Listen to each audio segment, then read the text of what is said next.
Print মিডিয়ার জন্য কর্মরত সাংবাদিকদের একাধিক সংগঠন থাকলেও করিমগঞ্জ জেলায় ইলেকট্রনিক মিডিয়ায় কর্মরত সাংবাদিকদের কোনো সংগঠন ছিল না। তথ্য প্রযুক্তির কল্যাণে অনলাইন মিডিয়া আজ যেমন জনপ্রিয়তার তুঙ্গে, তেমনি ইলেকট্রনিক মিডিয়ায় সাংবাদিকদের গুরুত্ব এবং সময়ের দাবি মেনে এবার ই মিডিয়া অ্যাসোসিয়েশন করিমগঞ্জ নামে জেলাভিত্তিক নতুন সংস্থা গঠন করা হয়েছে।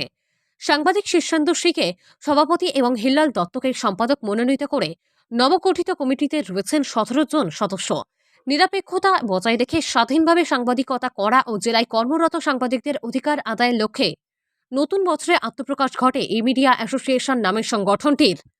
মঙ্গলবার করিমগঞ্জ অতিরিক্ত আবর্ত ভবনে সাংবাদিক দীপঞ্জন দের পৌরোহিত্যে আয়োজিত সভায় নবগঠিত সংস্থার 17 জন সদস্য বিশিষ্ট একটি কমিটি গঠন করা হয়। সাংবাদিক দীপঞ্জন দে ও রাহুল পালকে সহসভাপতি করা হয়েছে। এস.এম. জাহির আব্বাসকে সহ সম্পাদক এবং অরবিন্দ দাসকে কোষাধ্যক্ষ মনোনীত করা হয়েছে। কার্যকরী সদস্য হিসাবে রয়েছেন অশোক চক্রবর্তী, সাজিবুল আলম, খায়রুল আলম চৌধুরী, শাকনিক চৌধুরী, নবেন্দু মালাকার, শুভঙ্কর মালাকার, ইকবাল হোসেন, উদয় দেবরায়, সুমিত চন্দ্র, রোহন মালাকার ও জাহিদ আহমেদ। নবগঠিত সংস্থা সভাপতি শীর্ষেন্দু শ্রী বলেন, গণমাধ্যম কর্মীদের যে কোনো বিপদে পাশে দাঁড়াবে এই সংগঠন। সুবিধাবঞ্চিত সাংবাদিকদের ন্যায্য দাবি ও অধিকার আদায়ে ইলেকট্রনিক ও অনলাইন মিডিয়ায় সকলকে সাথে নিয়ে একযোগে কাজ করা হবে। একটু আগে আমাদের প্রবীণ সাংবাদিক সভা সম্বন্ধে বিস্তারিত আপনাদের সম্মুখে বলেছেন। আজ আবর্ত ভবনে আমরা বসে সভা করি। শীর্ষেন্দু শ্রীকে সভার আমাদের এই ই মিডিয়া কমিটির সভাপতি মনোনীত করে আমাদের আজকে সভার কাজ করা হয়েছে। তাছাড়া আমাদের এই কমিটিতে সহসভাপতি হিসেবে রয়েছেন সাংবাদিক রাহুল পাল এবং দীপাঞ্জন দে। সম্পাদক হিসেবে রয়েছে আমি নিজে। সহ সম্পাদক পদে রয়েছেন জাহির আব্বাস। কোষাধ্যক্ষ পদে রয়েছেন অরবিন্দ দাস। কার্যকরী সদস্য পদে রয়েছেন অশোক চক্রবর্তী, সাজিবুল আলম, খয়রুল আলম চৌধুরী, শাকনিক চৌধুরী, নবেন্দু মালাকার, শুভঙ্কর মালাকার, ইকবাল হোসেন, উদয় দেবরায়, রোহন মালাকার, সুমিত চন্দ্র এবং জাহিদ আহমেদ।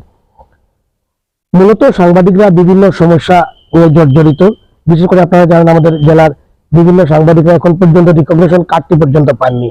এইসব বিষয়গুলি নিয়ে মূলত আমরা আগামী দিনে আলোচনা করব এবং সব সাংবাদিকরা যাতে আমাদের সঙ্গে এসে যুক্ত হতে পারেন, সাংবাদিকের সমস্যা নিয়ে যাতে আমরা সরব হতে পারি, এটাই আমাদের মুখ্য ভূমিকা থাকবে। ধন্যবাদ। করিমগঞ্জ জেলা ই মিডিয়া অ্যাসোসিয়েশন আজ আমরা গঠন করেছি। আমরা কারণ হচ্ছে এখন আমাদের পরিবার বড় হচ্ছে, কেন কিনা অনেক সাংবাদিক, আগে যখন সাংবাদিকের সংখ্যা কম ছিল, এখন অনেক নতুন নতুন সাংবাদিকরা এই প্রফেশনে আসছেন। তো করিমগঞ্জ জেলা ইলেকট্রনিক মিডিয়ার কোনো অ্যাসোসিয়েশন ছিল না, আর বর্তমান সময়ে ইলেকট্রনিক মিডিয়ার সাংবাদিকের সংখ্যাও বেশি। তাই আমরা সবাই মিলে ইলেকট্রনিক মিডিয়ার অ্যাসোসিয়েশন গড়ে তুলেছি নতুন করে। বিভিন্ন সামাজিক কার্যক্রম সাংবাদিক, মূলত সাংবাদিকরা যা করে থাকেন সেগুলো আমরা চালিয়ে যাব এবং ভবিষ্যতে দেখা যায় ভবিষ্যতে কোনো ধরনের সাংবাদিকের উপর আক্রমণ বা অন্য কিছু হলে আমরা এই সংগঠনের মাধ্যমে প্রতিরোধ গড়ে তুলব। এটা নিয়েই মূলত আমরা এই সংগঠন আজ করেছি। আর কমিটি বানানো হয়েছে, সবাই যারা পুরনো নতুন সবাইকে নিয়ে কমিটি হয়েছে, আর সবাই একযোগে এই সংগঠন আমরা চালিয়ে যাব। সাংবাদিকের জন্যই আমরা এই কমিটি গঠন করেছি, সাংবাদিকদের নিয়েই আমরা ই মিডিয়া অ্যাসোসিয়েশন হয়েছে। আর হিল্লাল সেক্রেটারি আছে, ও দীর্ঘ বছর থেকে ইলেকট্রনিক মিডিয়ার তে জড়িত রয়েছে, নিউজ পড়ছে। তো এই হলো আমাদের সংগঠনের মূল উদ্দেশ্য।